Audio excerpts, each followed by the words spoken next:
안녕하세요. 규문에서 공부하고 있는 구혜원입니다. 이번 강의 주제는 주역과 생태적 삶입니다. 저는 규문에서 두 가지를 공부하고 있습니다. 첫 번째는 주역이에요. 64개로 세상 만사를 압축한 이 텍스트의 신비를 조금씩 맛보고 있죠. 두 번째는 생태학입니다. 작년부터 생태학 책을 읽으면서 생태적으로 산다는 건 무엇인지 생각하는 세미나를 진행했습니다. 주역은 인간을 자연의 일부로 보고 인간의 좋은 삶이란 자연의 운행과 원리에 부합하는 것이라고 보는데요. 이야말로 생태학적 관점을 요약하고 있는 텍스트입니다. 이번 시간에는 생태학으로서의 주역 혹은 생태적 삶의 새로운 비전을 보여주는 주역에 대해서 이야기해 보겠습니다. 우선 생태적 삶이라는 게 뭘까요? 저는 제가 생태학에 나름대로 관심을 갖고 있다고 생각했습니다. 세미나를 하기 전에도 여러 가지 작은 실천들을 하고 있었거든요. 가만히 있어도 들려오는 그런 생태적 삶의 제안이 굉장히 많잖아요. 그 제안대로 저도 제로 웨이스트, 플라스틱 프리, 비건, 에코백, 텀블러 사용 이런 걸 찌금찌금 실천을 해봤죠. 그리고 환경 파괴 뉴스에도 엄청 귀를 기울였고요.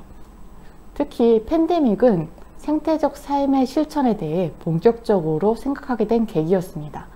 사실 팬데믹 전까지만 해도 저에게는 환경 파괴라는 건 뉴스에서만 들려오는 그런 일이었거든요. 그런데 이미지로만 알던 그런 환경 파괴의 결과를 팬데믹의 형태로 직접 겪게 된 것이죠. 팬데믹으로 인해 우리는 갑자기 마스크를 하고 여행도 못 가고 친구들과 어울리는 일에도 제동이 걸렸습니다. 지금까지 어렴풋이 이미지로만 생각한 환경 문제가 우리의 일상을 뒤흔든 거죠. 그런데 본격적으로 생태를 공부하면서 이런 의문이 들었어요. 내가 하는 작은 실천을 생태적 삶이라고 할 수 있을까?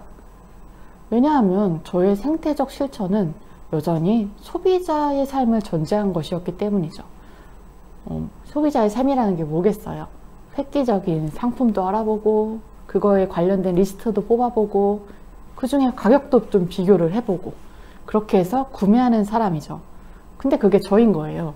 그러니까 저의 생태적 삶이라는 건 그냥 이미지에 국한되어 있는 그런 삶이었던 것이죠. 아이러니하게도 에코는 근본적으로 반생태주의적인 자본주의의 아이콘이 되었습니다. 우리가 사는 지구가 쓰레기 더미가 된 이유는 쉽게 구매하고 쉽게 버리는 소비주의적 생활 양식이 전면화되었기 때문이죠. 그런데 우리는 이제 에코를 소비로 충족시키려 하고 있습니다. 근데 이런 뉴스가 들려요. 텀블러와 에코백 하나를 수천 번 써야지 플라스틱 컵 하나, 비닐백 하나를 사용하지 않는 효과를 얻을 수 있다는 거예요.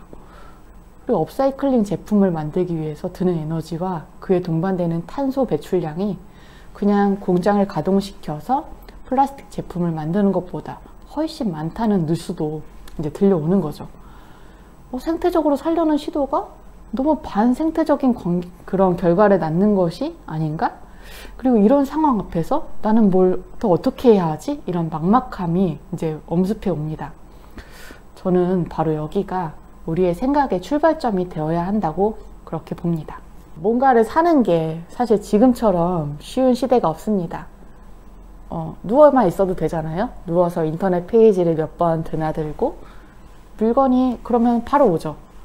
그런데 생태 문제를 비롯해서 인간이 직면한 삶의 문제들에 대한 해법은 사실 어디 가서 돈 주고 살 수가 없습니다. 이때 문제는 우리의 생활 양식을 근본적으로 성찰하지 않은 채 생태적 삶을 생태적 소비로 환원시키는 데 있습니다. 주역에서 제가 배운 것은 생태적 삶을 살기 위해서는 우리가 당연하다고 생각하는 삶의 방식을 돌아보고 무엇보다 우리가 살아가는 지구에 대한 감수성 자체가 변화해야 한다는 것이었습니다. 이번 강의에서는 주역의 31번째 개인 택사남께를 중심으로 제가 느끼는 문제를 돌아보려고 합니다. 함은 모두라는 뜻을 갖고 있습니다. 밑에 마음 심자를 써가지고 감흥, 느낌이라는 뜻의 감이라고 해석을 합니다. 우리가 자연에 대해 갖는 느낌은 어디까지나 나의 취향, 성향, 만족감, 불안감으로 환원이 되죠. 되게 지극히 개인적이고 지극히 인간적인 것입니다. 에코 제품을 소비함으로써 자연을 위해 무언가를 했다는 만족감을 얻고 자연이 파괴되어 나의 일상이 깨질까봐 불안해하는 그런 오직 인간만의 감각일 뿐이죠. 70년대부터 지구를 돌보아야 한다는 인식이 있었습니다. 그래서 50여 년 동안 인간은 나름대로 지구를 위해서 열심히 노력했어요.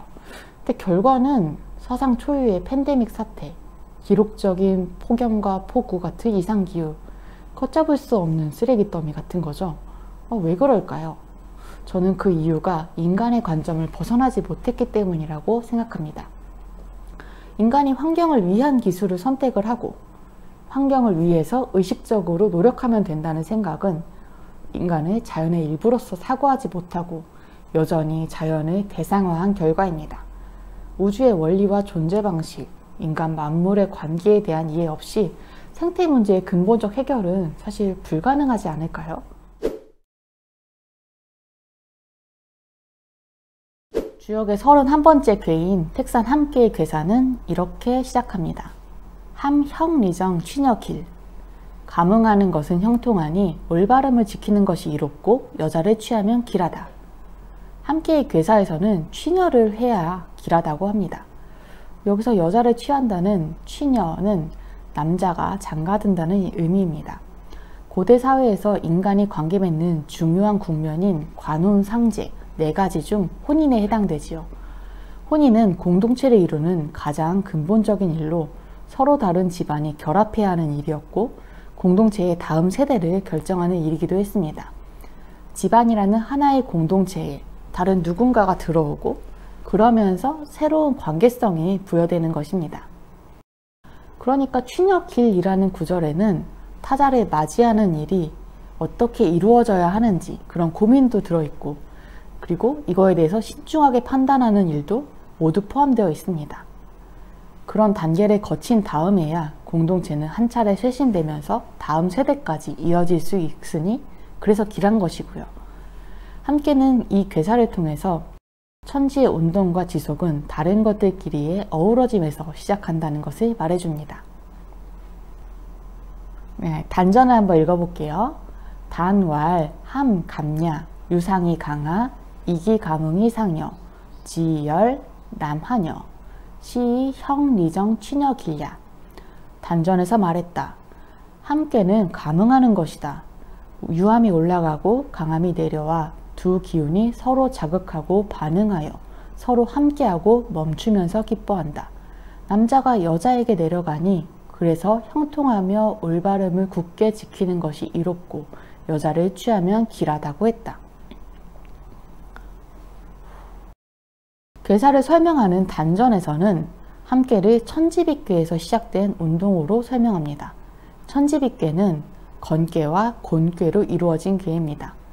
위에 있는 순양인 건은 강건하고 맑고 가볍고 솟아오르는 기운입니다. 반대로 아래에 있는 순음, 고는 유순하고 탁하고 무겁고 가라앉는 기운으로 이루어져 있죠. 위에 있는 것은 아래로, 아래에 있는 것은 위로 움직여야 소통이 이루어질 수 있는데 보시다시피 빗괴는 섞일 수가 없습니다. 그래서 답답하고 꽉 막혔다는 뜻의 비라는 이름이 붙었습니다. 양은 양끼리, 음은 음끼리 몰려 있어서 섞이지 않는 불통 상태인 것이죠.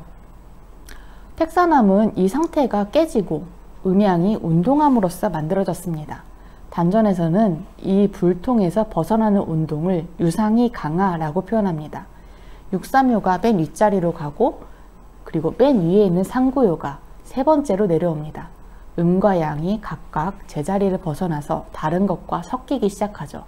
천지비에 꽉 막힌 불통 상태가 서로 뒤섞이는 운동을 통해 소통하기 시작하는 것입니다. 단전에서는 이를 이기 감응이 상여, 즉 두 기운이 감응하여 서로 함께하게 되었다고 풀이합니다. 여기서 서로 함께라는 뜻의 상여가 중요합니다. 함께 있다는 것은 너는 너대로, 나는 나대로 있으면서 같은 공간을 점유한 상태가 아닙니다. 유상이 강하라는 표현에서 드러나듯 서로 자신이 고집하는 자리를 벗어나서 다른 존재와 감응하기 시작하는 것이 함께 한다라는 말의 의미인 것입니다. 이 함께라는 그 의미를 인간에게 적용해 보아도 마찬가지입니다. 인간은 혼자만의 힘으로는 아무것도 이룰 수가 없습니다. 무언가에 의해 영향을 주고받는 가운데서 생각도, 감정도, 역량도 생겨납니다. 그걸 단전에서는 남한여라고 하여 남자가 여자 아래로 내려가서 서로 자리를 바꾸고 어우러지는 관계로 비유합니다.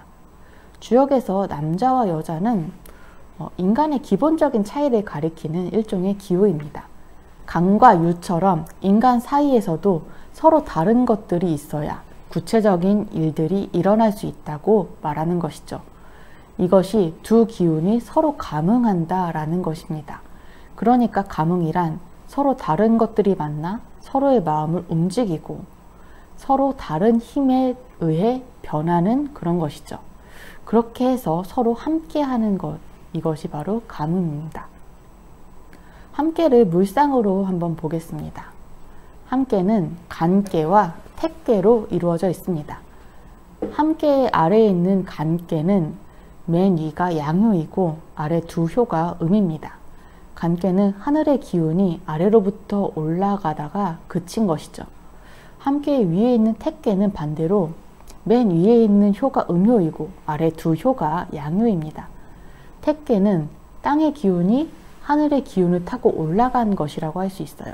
그래서 간께와 택께 모두 다른 기운들과 만나서 자기 성질을 바꾼 것이에요. 물상으로 보면 위에 있는 택께는 연못, 아래에 있는 간께는 산을 의미합니다. 높은 산이 자신의 꼭대기 자리를 내주면서 연못이 만들어져요. 그리고 연못의 물은 산 아래로 흘러내려가서 산속의 모든 것들의 생명력이 됩니다.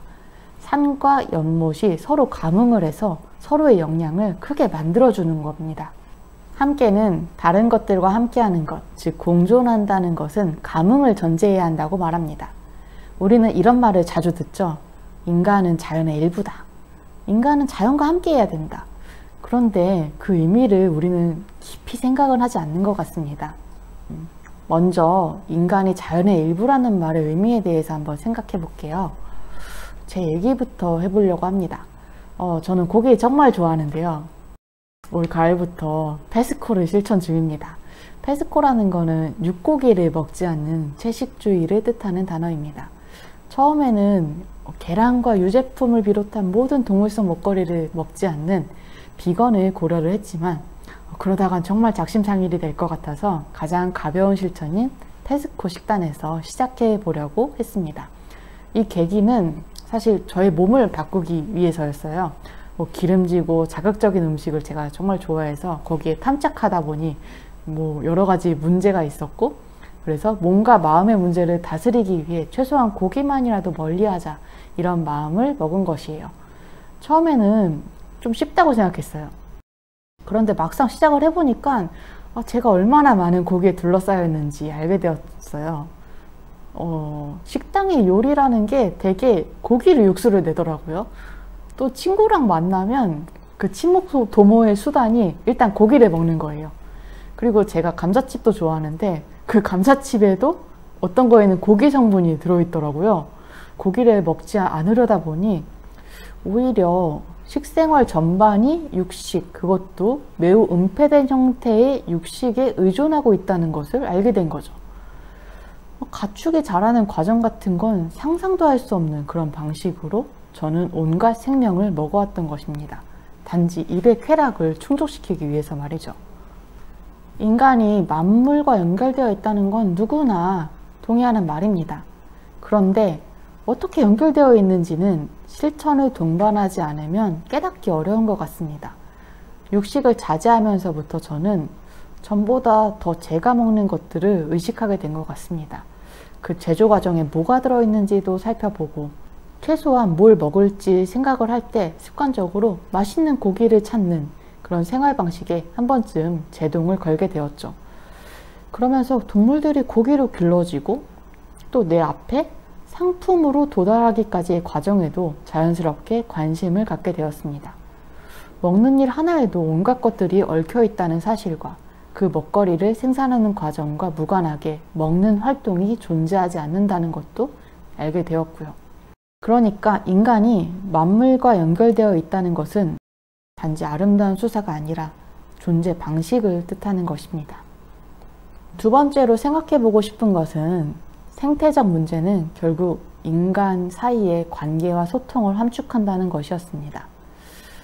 이를 간과한 채 생태 문제를 인간의 삶과 별개로 산이나 들 같은 곳에서 이루어지는 그런 일이라고 생각해왔던 것 같아요. 제가 생태 문제가 결국 인간과의 소통 문제라고 생각하게 된 계기는 그런 일화가 하나가 있습니다. 저희 연구실에는 공기가 잘 통하지 않는 작은 공간이 하나 있어요. 그래서 여름에 되면 무척 더워서 거기서 세미나를 하기라는 건 정말 쉽지가 않습니다. 그런 가운데 이 더운 방에 에어컨을 놓느냐 마느냐를 갖고 논쟁이 벌어진 적이 있습니다. 누군가는 환경을 해치는 에어컨을 한 대 더 살 수는 없다고 했어요. 옳은 말이죠. 하지만 그럴 경우 여름 동안 그 공간을 쓸 수 없게 되거나 그 세미나실을 쓰는 사람은 여름이면은 더위와 싸워야 하니까 놓는 것도 좋다, 이런 의견도 있었습니다. 결과적으로 작은 선풍기형 에어컨을 한 대 구매를 했습니다만, 이 문제를 토론하면서 느낀 것은 생태적으로 살자라든가 환경보호를 위해 에어컨을 끄자 같은 말은 쉽게 할 수 있지만 실천의 차원에서는 함께 살아가는 사람들 사이의 소통과 합의가 필요하다는 것이었습니다. 우리는 불편함을 느끼면 환경을 개선하려고 합니다. 그 과정에서 뭔가를 사거나 만들 수도 있어요. 문제는 애초에 고민하는 과정도 없이 편의를 최우선으로 생각하게 된다는 것이죠. 제가 방금 말한 사례는 연구실의 공간 운용, 그곳에서 사람들과 함께 공부하는 생활, 그리고 구성원들의 생각을 떠나서 환경을 위해야 한다는 당위만으로 결정할 수 있는 문제가 아니었습니다. 서로 소통하고 합의하는 과정을 떠나서 생태적 삶이 따로 존재하는 것은 아니기 때문이죠. 하지만 논의를 하는 과정에서 자연스럽게 각자의 신체와 생활 방식을 돌아보게 되고 우리의 관계와 공간과 활동을 입체적으로 생각을 해보게 되었습니다. 실제로 인간의 편리함과 생태 문제가 충돌하는 경우가 많습니다. 대표적으로 원자력 문제가 그렇죠. 체르노빌 사고, 그리고 후쿠시마 원전 사고, 그리고 핵 폐기물 문제, 이런 것들을 생각하면 원자력 발전은 당장 멈춰야만 합니다. 그런데 원자력 발전은 이미 우리가 사용하는 전력의 상당수를 생산 중인데다가 또 당장 그만두지 못하는 게 현실입니다. 지금 우리는 막대한 전력을 들여서 편리함을 누리고 있잖아요. 충전한 스마트폰을 들고 어디서든 원하는 정보를 얻을 수도 있고, 또 24시간 동안 환하게 밝혀진 도시에서 살고 있고, 또 겨울에는 난방도 잘 되고 여름에는 냉방이 빵빵하고 또 그런 곳들을 찾아가요.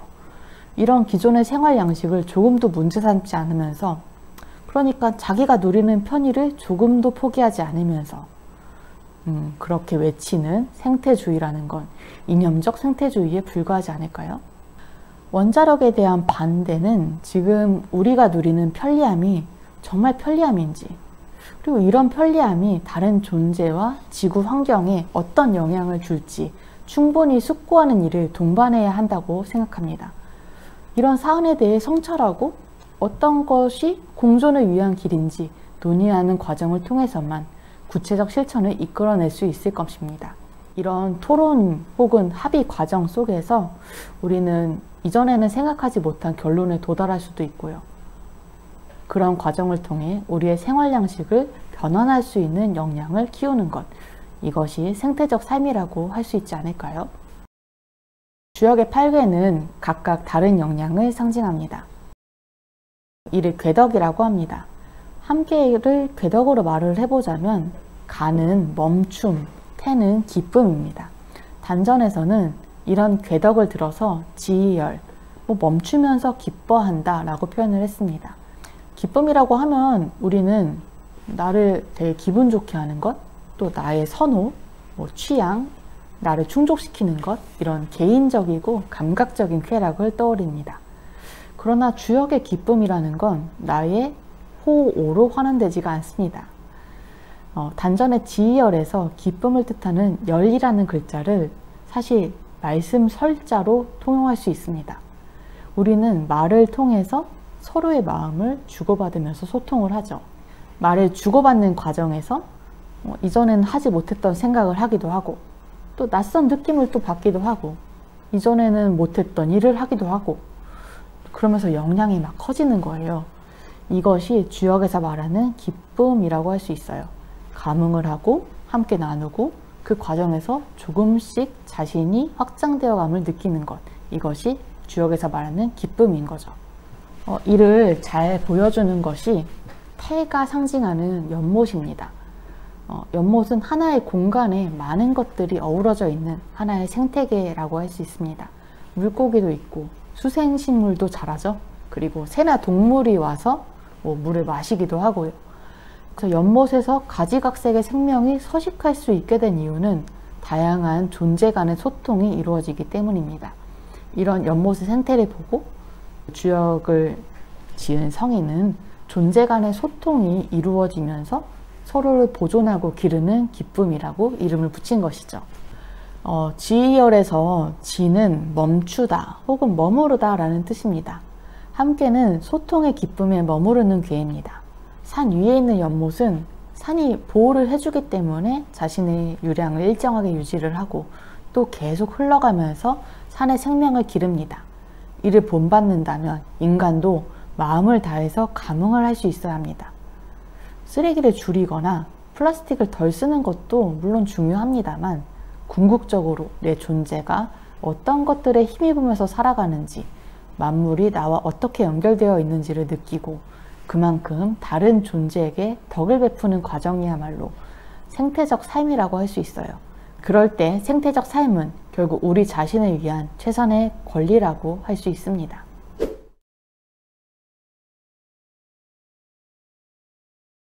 주역에서 말하는 기쁨은 타자와의 소통이었죠. 그런데 소통은 어떻게 하는 걸까요? 상대가 아무리 많은 말을 하고 마음을 표현을 해도 머릿속이 내 생각으로 가득 차 있으면 우리는 그의 마음을 받아들이지 못합니다. 잘해봐야 너는 나와 다른 의견이 있구나 하고 인정하는 형태에 불과하죠. 함께의 대상전에서는 말을 합니다. 그런 나를 우선 비워야 한다 라고 말이죠. 대상전을 한번 읽어볼까요? 상왈 산상유택함 군자의 허수임. 상전에서 말했다. 산 위에 연못이 있는 것이 함께의 모습이니 군자는 이것을 본받아 마음을 텅 비워서 타인의 마음을 받아들인다. 군자는 산 위에 연못이 있는 모습을 보고 이렇게 말을 합니다.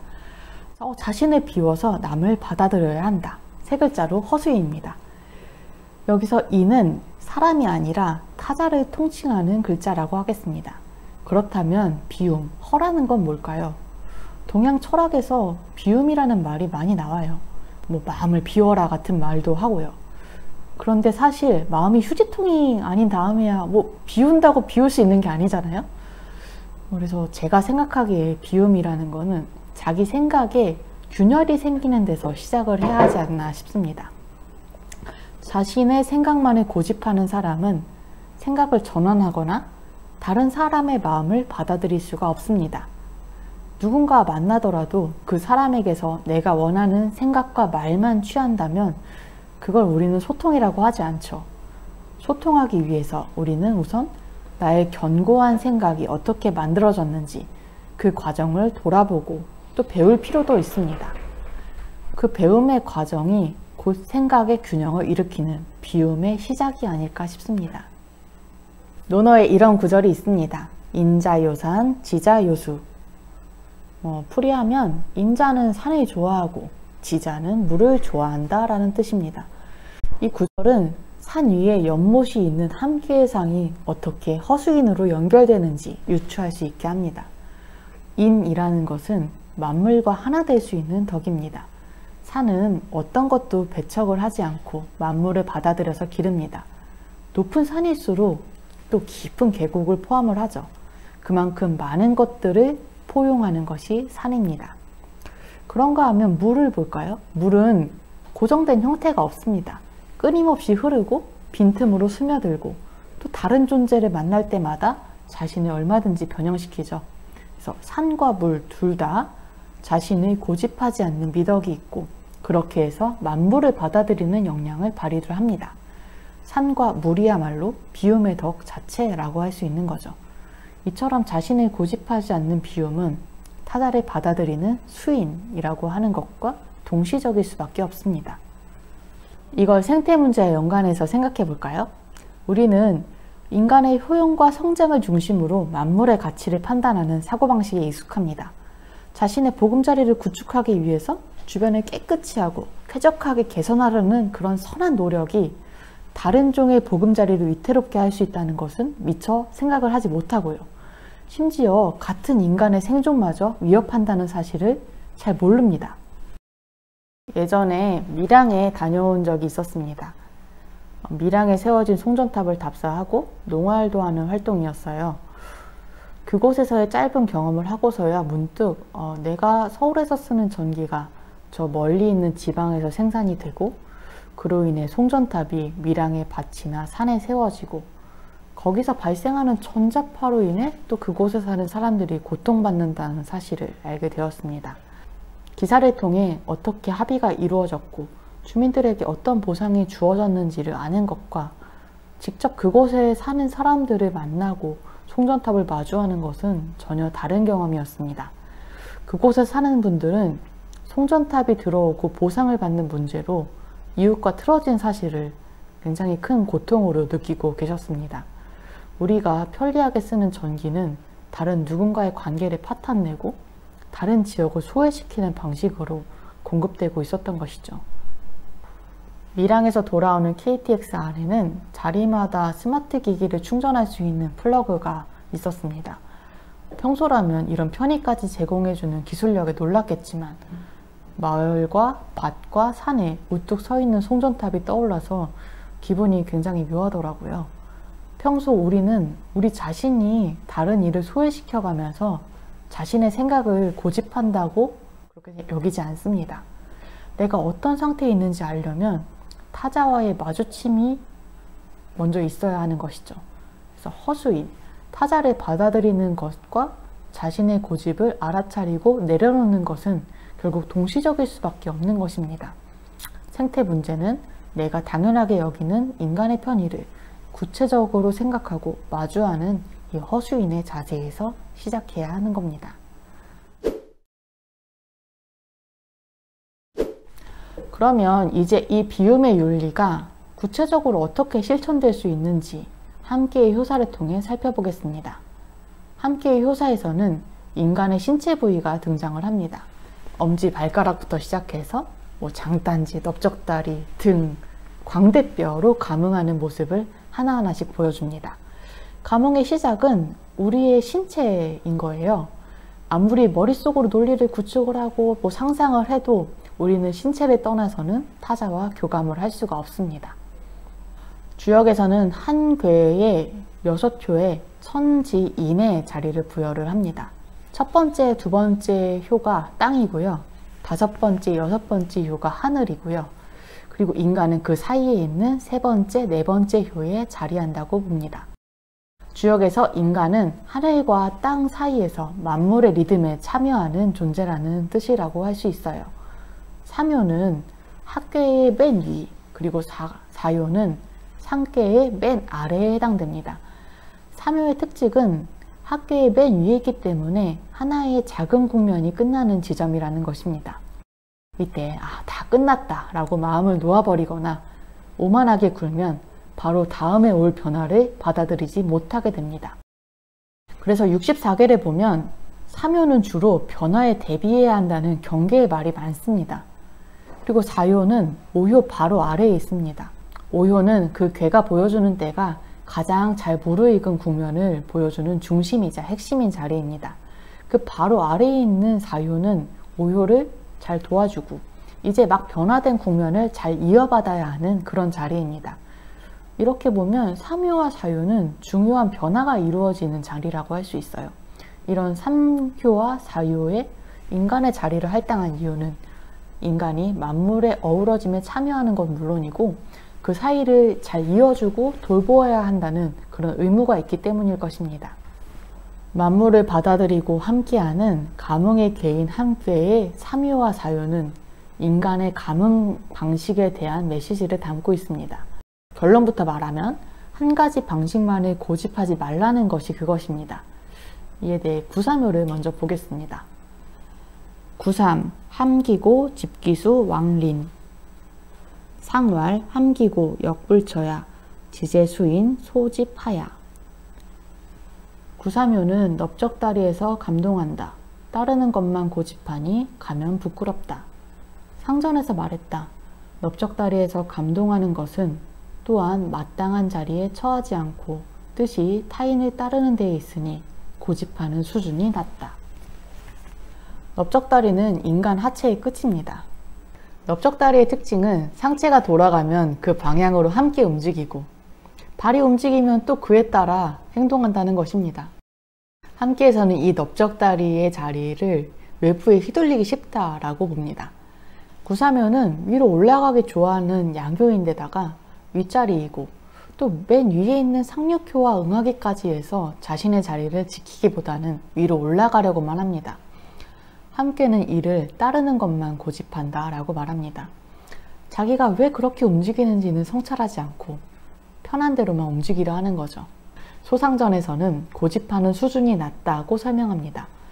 구사묘의 집기수는 전체 관계를 무시하고 익숙한 부분에만 반응하는 그런 편협함이라고 할 수 있습니다.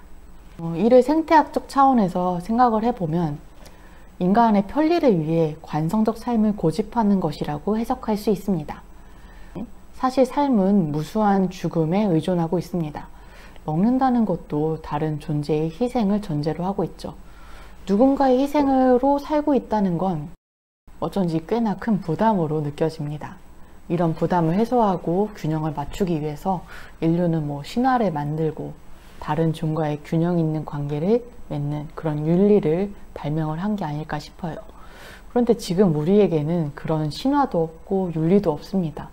오직 먹히기 위해 길러지는 동물들, 그리고 더 싸게 대량으로 보급하기 위해 길러지는 유전자 조작 작물들은 전적으로 인간의 삶을 위해서 희생되는 희생물들입니다. 그런데도 우리는 우리의 쾌락과 감각을 포기를 하지 않죠. 구사묘는 이런 태도를 두고 린, 부끄러울 뿐이라고 말합니다. 린은 인색하고 편협하다라는 뜻입니다. 뉘우칠 수 있는 마음조차 잃어버린 상태가 린인 것입니다. 자신이 어떤 관계 속에서 살아가는지도 모른 채 다른 존재를 대상화하고 수단화하면서 폭력을 휘두르는 것보다 더 인색한 것이 있을까요? 우리는 이 폭력과 무지의 고리를 끊기 위해 지금까지의 삶을 돌이켜 성찰할 수 있어야 합니다. 구사묘와 달리 구사요는 우리가 앞으로 취해야 할 태도를 말해준다고 할 수 있습니다. 구사요를 읽어보겠습니다. 구사, 정길회망, 동동왕래 궁종이사. 상왈, 정길회망, 미가매야, 동동왕래 미광대야. 구사요는 올바름을 굳게 지키면 길하여 후회가 없어진다. 왕래하기를 끊임없이 하면 친구만이 너의 생각을 따른다. 상전에서 말했다. 올바름을 굳게 지키면 길하여 후회가 없다 라는 것은 사사로운 감동에 해를 당하지 않은 것이다. 왕래하기를 끊임없이 하면 크게 빛나지 못한다. 몸으로 치면 구사요는 몸의 중심에 해당합니다. 정의처는 이를 감흥의 주체, 마음으로 해석합니다. 신체 상징을 말하지 않는 것은 마음이 감흥 자체라고 보기 때문입니다. 정하면, 즉 올바르게 감흥하면 길하고 후회가 없습니다. 자신의 아집을 버리고 타자를 받아들이는 태도를 취해야 한다는 것이죠. 이때 올바름이란 구사묘에서 경계했던 편협하고 수준이 낮은 시야를 벗어나 모든 존재와 감흥하는 것이라고 볼 수 있습니다. 감흥을 통해 모든 것은 끊임없이 변하면서 타자와 공생을 모색합니다. 이 끊임없는 시도를 함께에서는 감흥의 올바름이라고 한 것이 아닐까요? 정의처는 소상전을 해석하면서 미감해의 감을 사사로운 느낌으로 해석합니다. 이를 적용해보면 사사롭게 감흥하지 않는다는 것은 인간 중심주의적 사고에서 벗어나 전체와의 연결 속에서 자신의 존재를 반추하는 것이라고 해석할 수 있습니다. 구사효가 경계하는 것 역시 늘 하던 대로 생각하고 행위하는 그런 습관입니다. 이를 동동왕래라고 표현을 하죠. 동동이라는 것은 몸과 마음이 한 곳에만 딱 쏠려가지고 그것만 계속 생각하고 몸도 계속 그쪽으로만 왔다 갔다 하는 그런 모양입니다. 물론 좋아하는 것을 공유하고 또 좋아하는 것들에 둘러싸여서 살아가는 것도 감흥의 일종입니다. 하지만 효사에서는 이런 감흥은 너무 지엽적이라고 봅니다. 소상전은 미광대야, 즉 크게 빛나지 못한다 라고 해석을 하죠. 이걸 크다는 거는 양적으로 막 큰 게 아닙니다. 오랫동안 유지되고 나 아닌 다른 것들이 자신을 펼칠 수 있도록 하는 그런 관계성을 크다라고 얘기를 하는 거죠. 이를 위해서 우리에게 필요한 건 늘 변화하는 관계, 그 안에서 나를 유지하고 다른 존재를 살리는 지혜라고 할 수 있습니다. 결국 우리가 지향해야 할 생태적 삶의 형태는 살림이라고 요약을 할 수 있습니다. 살림은 살리다의 명사형이죠. 필요한 것을 사고 버리고 망가뜨리는 것과 반대로 존재하는 것에 쓸모를 부여하고 고치고 돌보는 영역이 바로 살림의 영역입니다. 지금까지 우리가 자연에 대하는 방식은 죽임의 방식, 희소한 자원을 차지하기 위해 경쟁하고 소모하는 것이었습니다. 그런 식으로 나를 채우려고 노력을 했죠. 그 과정에서 다른 종들 혹은 다른 사람의 생존까지도 외면을 했던 것이고요. 그 결과가 바로 지금 인간이 겪고 있는 각종 위기들이라고 할 수 있고요. 로빈 월키머러의 향모를 따으며 라는 책이 있습니다. 제가 생태학 세미나에서 읽은 이 책은 인간이 자연과 어떻게 교감하며 살아가야 하는지에 대해 여러 영감을 주는 책입니다. 책의 저자는 생태학자이면서도 좋은 엄마가 되고 싶어하는 사람입니다. 그 일환으로 저자는 아이들이 집 근처 연못에서 수영할 수 있도록 청소하는 작업에 나섭니다. 그 연못이 부영향화되어 있는 상태인데 그래서 녹조도 막 껴있고 진흙도 고여 있었어요. 청소의 시작은 연못을 어떻게든 아이들이 헤엄칠 만한 깨끗한 곳으로 만들려는 그런 모성의 발로였는데요. 근데 청소를 하다 보니까 계속 새들이 틀어놓은 둥지도 마주하고 올챙이가 숨어드는 진흙도 보이고 그리고 토끼가 이제 서식하는 그런 덤불도 건드려야 하는 그런 상황에 당면을 하는 거예요. 저자는 생태학이라는 것이 집을 일컫는 그리스어 오이코스에서 왔다는 것을 이때 떠올립니다. 생태적 삶은 거주하는 곳을 깨끗이 하고 구성원을 보살피고 이웃과 관계 맺는 살림이라고 할 수 있어요. 그런데 내가 사는 곳을 막 개선을 하고 진보하겠다는 열망이 인간 중심의 편협한 사고방식이 되지 않으려면 자신이 연못과 새로운 관계를 맺어야 한다고 저자는 생각을 하게 되죠.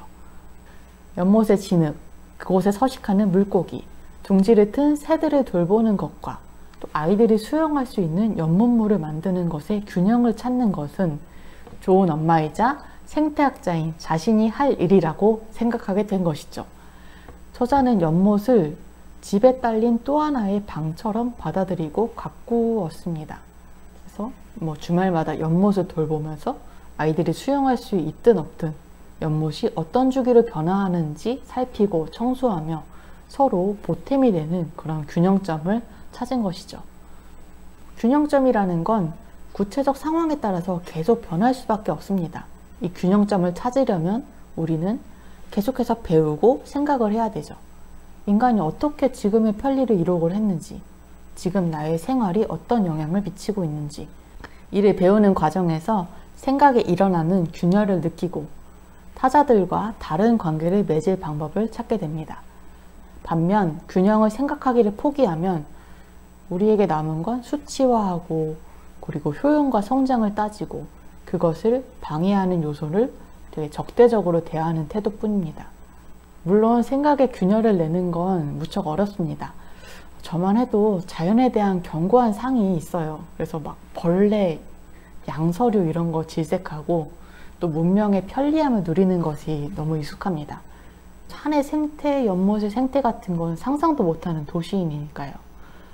타자에 대해서 생각을 하더라도 나보다 상대적 약자인 타자를 보호하는 것 외에 그들과 접촉을 하거나 함께 한다는 생각을 거의 못합니다. 그런데 사실 그렇게 싫어하고 외면하고 싶어하는 타자의 존재야말로 내가 감각하고 생각할 수 있도록 하는 자극제이기도 합니다. 불편함이 느껴질 때마다 어쨌든 생각이라는 걸 하게 되니까요. 저는 서두에서 에코 이미지에서 벗어나서 생태 문제를 좀 다시 생각해 보자고 제안했습니다. 제게 자연은 깨끗하고 아름다운 이미지 아니면 인간의 잘못으로 인해 오염되고 고통받는 이미지로 존재했습니다.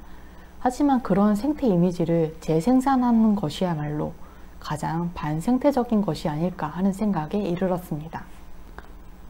생태적 삶은 생태적 이미지로 채워진 삶이 아닙니다. 우리는 우리 자신의 일상과 관계 맺음, 그 가운데서 감응하고 소통하는 방식을 근본적으로 다시 질문하는 데서 생태 문제를 사고할 수 있어야 한다고 봅니다. 생태적 삶이란 나를 둘러싼 모든 타자들, 다른 신체와 다른 패턴을 가지고 살아가는 무수한 천지의 존재들을 인식하고 그들과 함께 살아가는 법을 모색하는 삶이 아닐까요? 그 출발점은 좋음과 나쁨, 쾌와 불쾌를 느끼면서 나와 인간이 고집하려는 우리 자신의 몸과 마음이 아닐까 생각합니다. 이것이 함께의 감흥을 화두로 삼아 저 자신의 생태주의에 대해 성찰한 끝에 도달한 소박한 결론입니다. 네, 그럼 지금까지 들어주셔서 감사합니다.